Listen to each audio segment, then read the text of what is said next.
One of the key missions of MACDC's members is to help local businesses start and grow with programs like the Small Business Technical Assistance and the Small Business Matching Fund programs. Next year, in 2019, the governor and the legislature will have an opportunity to significantly expand those efforts. That's because the law that legalized gambling here in Massachusetts called for allocating almost 10% of revenue to the Economic Development Fund. And the Massachusetts Gaming Commission has called or has recommended that a portion of those dollars go to support programs by CDCs like the ones I mentioned and other organizations.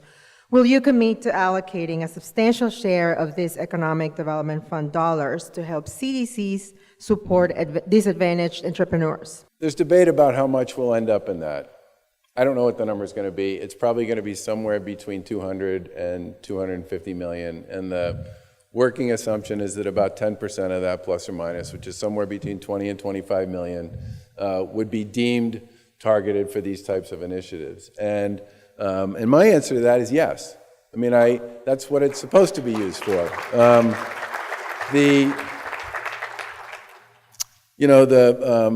Just recently, the Mass Growth Capital Corporation, through some work it did with us and it did with a bunch of other banks, created a loan program for a lot of the businesses that have been zero interest loan, 90 days, sort of through the transition period here we're dealing with up in Lawrence.